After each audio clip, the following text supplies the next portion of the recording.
I'm just going to do a bit of a top of the head summary. Not too much because I'm still kind of working things out for myself as far as the process of plant medicines, ayahuasca, dietas, everything overall.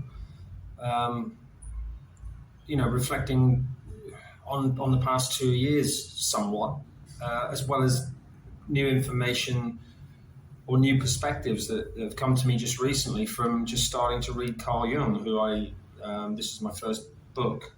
I'm only a few chapters into it, really. I started reading it on the boat on the way back from the last dieta because I didn't do anything on that dieta. I just couldn't be bothered to function, really, most of the time, and then with the screaming kid and all the rest of it. I didn't do any reading. I didn't even do any Spanish, really, apart from chatting to Maestro Jairo. So one of the conclusions that you come to quite, well, let's say, not conclusions maybe right at the start, but you start to get an insight, especially if you've read a bit of psychology, which I had, researching my own complex post-traumatic stress disorder 4 or 5 years ago, realizing how it related to my family, realizing how it made everybody in my family ill. Because obviously psychologists have known, doctors known for decades, that psychological problems of any sort will manifest as physical issues, whether it's severe, rare illnesses or cancer or whatever, and particularly anger that's not vented, which was certainly a large proportion of my case, always being stifled by a bombastic stepfather, and a mother that was never particularly interested in the welfare of our children in respect to her relationship with him, because she had her own issues, which I learned only towards the end, which I've mentioned before. So one of the first things that people who are starting to become aware of their issues but don't really know where to start, maybe they're not too far along on an illness sort of front, that they're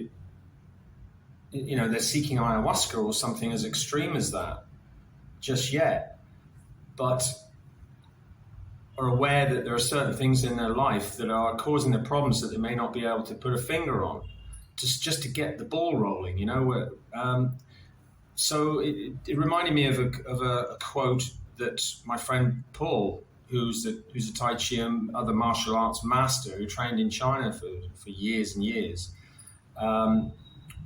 He told me when I visited him once a few years ago to do a Tai Chi lesson, that one of his earlier Tai Chi masters said something to him which is pretty obvious, really, but it's still profound in a way, that if you want to improve yourself, the first thing you should do, or you need to do, is give up your bad habits.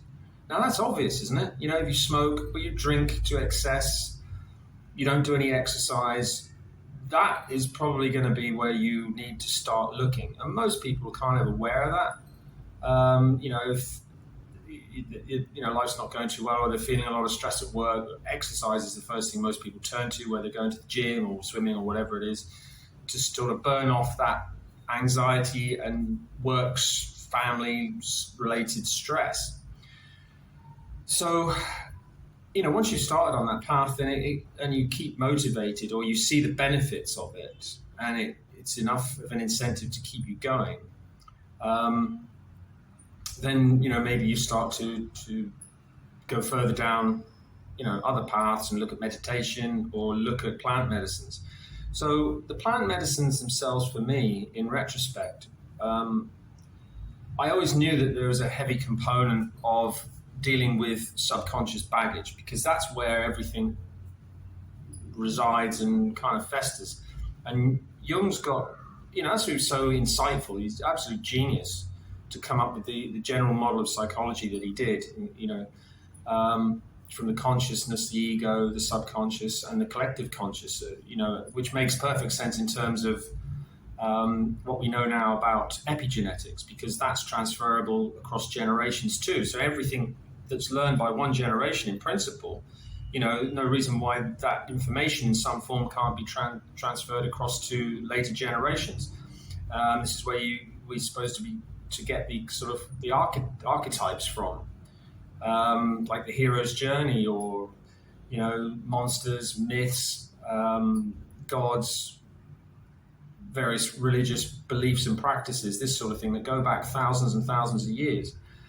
So, that doesn't surprise me at all that there would be a collective consciousness, that we all have sort of beliefs, whether, like people who may not have direct experience of ghosts or whatever, but they still get, a bit freaked with what people love horror films, for example, because of that component. And it's not all down to just religion, because, there aren't that many religious people in this generation as there certainly were in centuries past, for a comparison. So you have to ask yourself, where do these ideas come from? They have to start somewhere, and very likely have a kernel of truth in them when our ancestors were much more in touch with nature and had a much more naturally spiritual component to their life. So one of Jung's quotes here that started me thinking about the plant medicines and how they work in a different way again was his quote on the shadow, basically, which is, how can I be substantial if I do not cast a shadow? I must have a dark side also if I am to be whole. And then that led on to his concepts of individuation. Well, and integration. It's the similar thing in some respects, because we talk about integration after periods of ayahuasca or plant medicines to let you kind of assimilate what's happened to you and your experiences in these ceremonies or under the influence of plants in a dieta, for example. And they work similarly, but in slightly different ways. Ayahuasca is really, smack you in the face type stuff. Really hard going, just present your physical manifestations of all of your traumas and your fears actually at the time, and it's fucking horrible. As well as then visions giving a method, in my view, of how the unconscious is brought, even if it's a completely fantastic story, like back at the temple when I had the idea that I had some kind of incubus inside me, like a pregnant woman that had been growing there. So this is kind of the aspects of the symbolic unconscious being brought to the conscious mind so that the conscious mind can deal with it. And it also got me really thinking, I have thought about it before, about the way brainwashing works in many, many aspects of life, whether it's 6-week basic training in the forces or something that soldiers do, where they get broken down physically and mentally, because a component of that is taking your rational brain offline because you're so exhausted. Plant medicines do a similar thing. They, if you're in your early ceremonies where you're really up against it, say you do 2 weeks and it's hard, you're exhausted to the point you can't think. You saw me on the last dieta, the first day, foggy brain. You can't think. And what I think is happening there is your conscious mind is being taken offline so that you're not consistently producing the sporadic, continuous thoughts that the normal brain just produces every moment of the day. Because then this allows for subconscious trauma, for example, trauma-related pathways that cause triggers for people who have trauma or illnesses or fear or anxiety or whatever, for that process to be stopped sufficiently by taking your brain offline, that it allows those negative, consciously forefront firing pathways that cause the triggers, that cause the effects, the subconscious effects of fight, flight, and bring you into a state of feeling anxious or fear or whatever it is. For those pathways, then when the brain's taken offline sufficiently to be overwritten or just kind of reduced to a non-preferred pathway that Amit Goswami talked about in the quantum pathway section of his book. So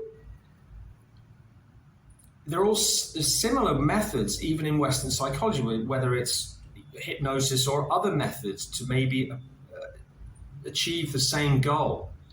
And I think the plant spirits are heavily working in the same way, particularly in a dieta, for example, where there's no salt, and ayahuasca, where you go on a no salt diet, no sugar, lots of water, allowing not just from a spiritual energy aspect of energy trapped in cells because of the salt in the water getting trapped by the salt in the cells. It allows the complete flushing of the body. This is another thing that I think is important, but I think that's more related to spiritual energy aspects of getting the vibrations of the individual cells and substructure of the human form back into a proper natural resonance that it should be, rather than being all out of whack, and then all the other energies that affects, and they all go out of whack, and you just end up this, and then your chakras probably go to hell and all the rest of it, and you just become this non-maximally resonating structure, as you should be in a healthy human being, maybe. Another aspect of that, for example, years ago, I picked up a book in Greenwich Market for about £1 that was on cults. And it had about 13 chapters, and each one was a different cult, like the Mormons and the Jehovah's Witnesses and lots of other strange ones. I can't remember which had kept the book, actually, or at least given it to somebody that would have kept it. But one of the cults was spoken about going into American universities and finding 18-year-olds who are not fitting in. They haven't got a peer group. They're socially awkward. They haven't got a lot of confidence. They're away from home for the first time. They're prime candidates for being sucked into cults. And whichever cult it was, or whatever, it doesn't matter, Watchtower, or whatever you want. I'll probably get a load of flack from that, but it gives a fuck, at the end of the day. Any kind of cultism is basically psychological manipulation. So it said in this book that, they'll find them on, this is sort of university campuses in the States primarily. So they find these individuals who are lost, they don't fit in, they're feeling all alone, and then they invite them into the family. Oh, come join us, we'll look after you. And then they set them to work handing out flyers and this sort of thing. But they overwork them like 18 hours a day to the point of exhaustion. And interestingly enough, they feed them a low protein diet. Because again, this has an ability to take the brain offline to a sufficient degree to enable even more brainwashing. And when they're exhausted, so all of these components start to fit, aren't they? A similar kind of process. Now you have to ask the question, what's going on with the supposed green agenda, where the control of land and food is paramount for the psycho-control classes, the narcissists, the WHO mentality of trying to control food now, blaming animals for too much gas, methane, becoming a green environment issue, to remove food and get us onto, but you can get your protein from insects. Yeah, really? Well, where's to show the evidence, maybe? I'm not saying that there's not a lot of protein in some insects, but as a staple aspect of your diet, going by that example in the book on cults, where a reduced protein diet leads to reduced critical brain functioning, critical reasoning, to be able to see through the actual issue, the gaslighting that's going on, because once they start people on that journey, it's going to be easier and easier to maintain them in that controlled headspace to allow for even more programming and a future race of complete automatons. We've already seen this with the bollocks that goes along with the gender identity under the guise of, we're only trying to think of you, the diversity, equality stuff. Because it's basically feeding childish, narcissistic mentalities into teenagers whose brains still aren't fully formed yet in their formative years at college and universities.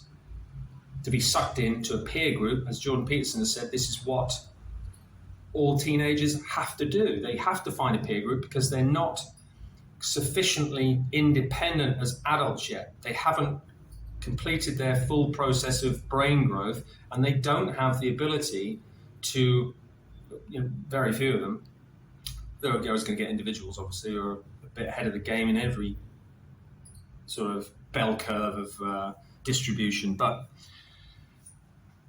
so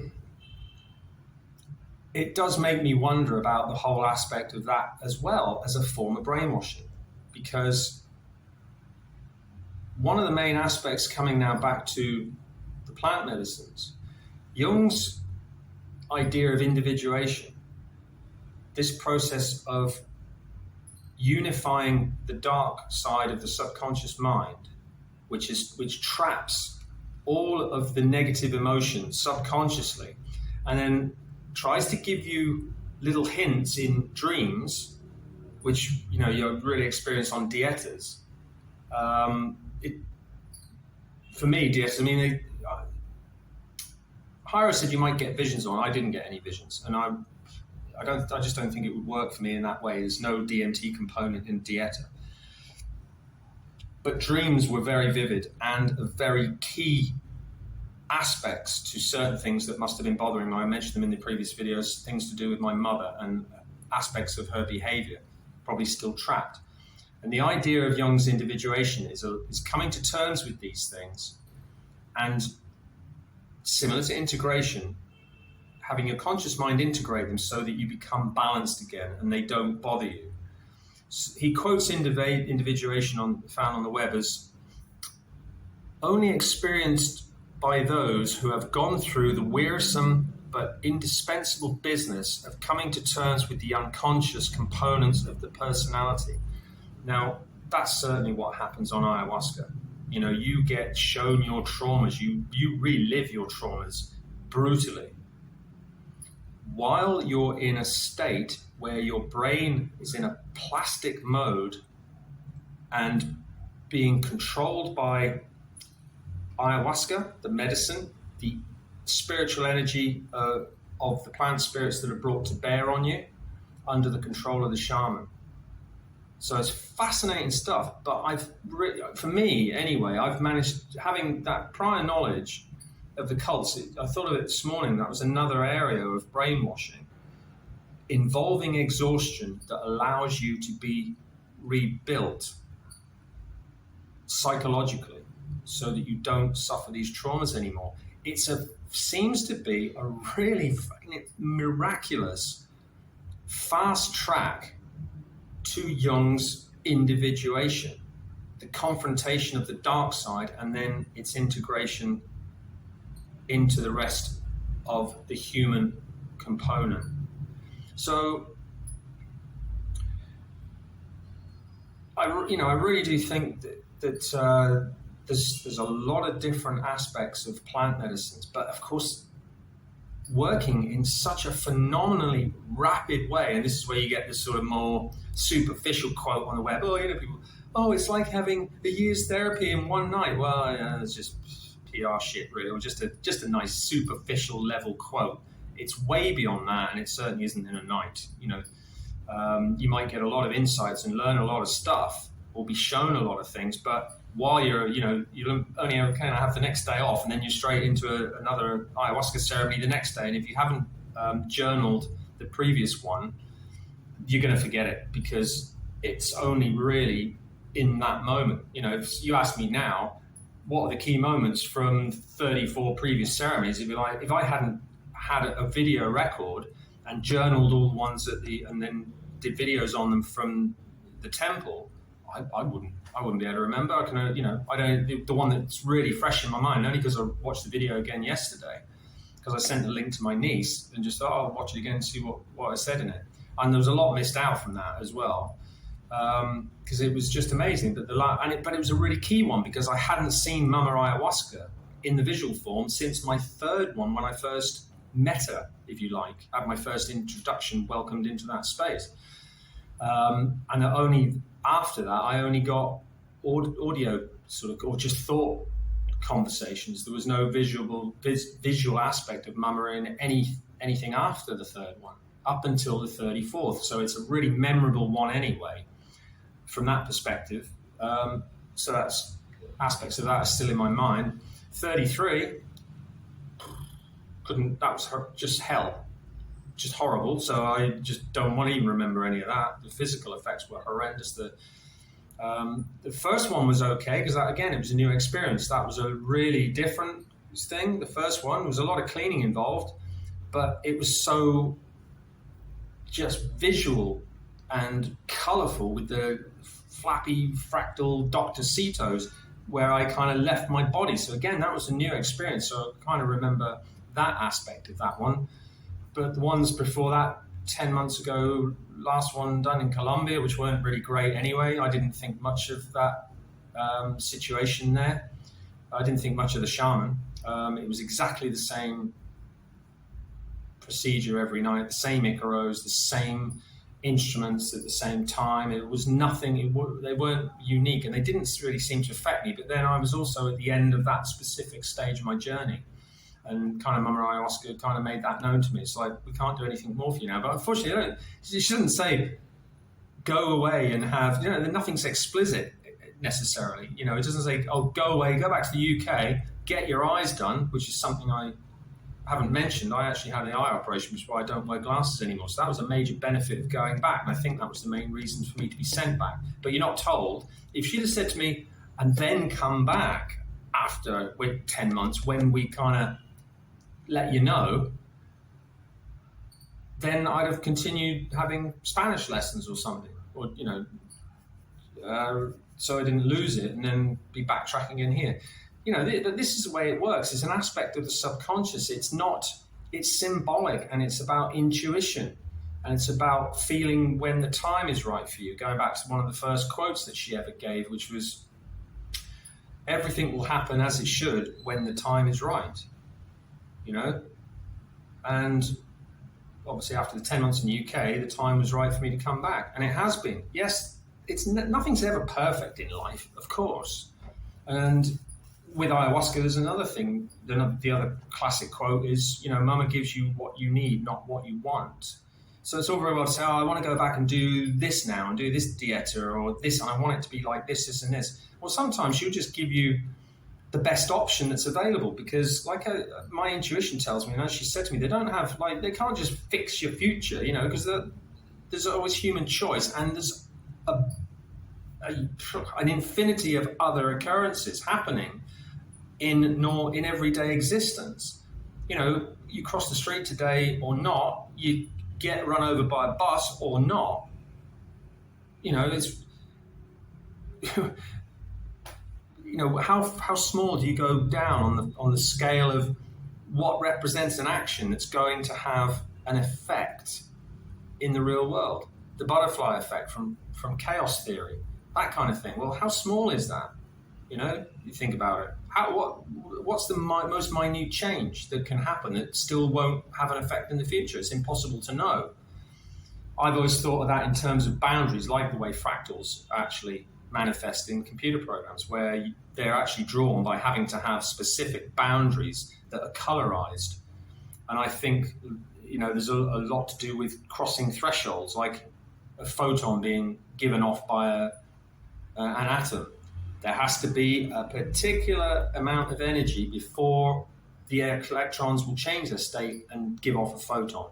It's no more or less. It's just, more will make it happen anyway, because you've got sufficient, but there has to be exactly the right amount of energy. Nothing less will make that electron change its orbit or energy level.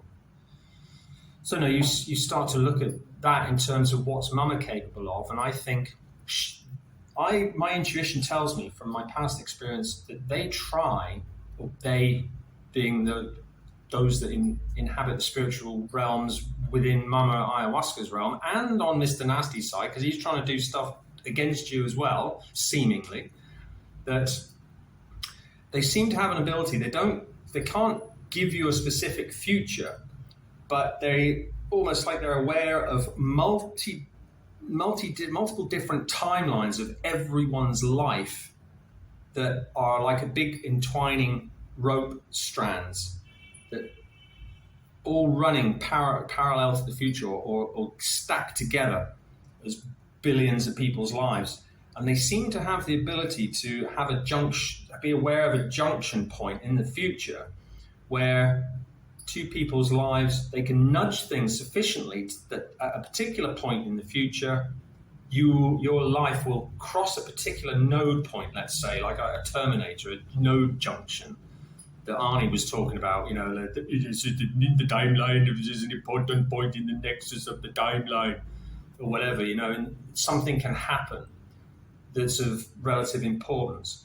And I haven't mentioned this yet, but the first day I got back, I mean, the chances of this, did I mention it? I can't remember. The chances of it are fucking astronomical. There's a music shop about 2 blocks down the road, and I was walking to the bank, and I just saw this music shop, and I thought, they might have earplugs. And I walked in, and there's a guy in front of me, like, checking out guitars. It's like, fuck me. Oh, and he went, we're both going, he said, I'm Austin. I said, Steve.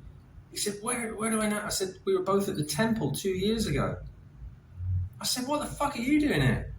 He said, I'm buying a guitar. He said, I'm back in the Ketos. He said, I was doing, some more Aya. And his friend had found, they'd been to the Flower of Life, where Nancy was. Where I said, yeah, no, I've been there. She's lovely, Nancy. He said, yeah, I'm hoping to become a curandero. You know, because his friend was on this call. He said, it would be all right if I tagged along, and then he ended up going. So what are the chances of that? You know, he comes all the way from California. He's just flying out that afternoon, and then we bump into each other. You know, I said to Ivan afterwards, you know, if that's not ayahuasca resonance, what the fuck? I just happened to leave right at that time, and he was in that shop for only a 2-hour window because he was still there when I got back from the bank an hour later, but then he had to go because he was catching his flight. You know, what are the chances of meeting someone from nearly over a year and a half ago that you've done ayahuasca with in a particular shop that you just happen to walk by and go, I wonder if they've got earplugs for sound, which they didn't, but anyway. You know, it's more than coincidence. That goes back to what I mentioned in the other video about synchronicity, you know, and another one of Jung's babies, you know, synchronicity. So, you know, it's strange. But anyway, so I just thought I'll leave it there. But just to sum up, I thought I wanted to get that point down because that's new to me. Carl Jung is new to me, and I've watched a lot of stuff on, well, not a lot, but I've watched it. I think is it Be Inspired or no, something else. There's a guy who covers a lot of key philosophers like Nietzsche and people like that. And he does really good summaries of what their work was with nice graphics and stuff. He's the one who also did the one on the path of the shaman and the path of the healer, and he does the path of the fool and all this sort of stuff, as well as lots of other stuff. And he's got a great voice, and it's all really nicely worked out. I'll put the link in the description if I think on for that particular channel, because there's just some interesting stuff on there, summaries of all the top philosophers and, you know, of past ages. Adler and can't think of the other guy. Who else was important recently? Anyway, I can't remember. So I'll leave it there. But I just wanted to document that culmination of ideas of my experience for the last 2 years, and seeing and sort of summarizing the different ways that I'm aware of that brainwashing can take place, and how they're all incorporated in various aspects of the combination of physical exhaustion, mental exhaustion, diet deficiency, i.e. a dieta, or the ayahuasca dieta, or a plant dieta, just purely on the physical level, that actually allows the plant medicines to be even more effective, and then hitting the subconscious parts of your mind to bring them into the rational aspect of your brain, so that they have some kind of visualization or some method that you can relate to them, and it's almost like they're purged.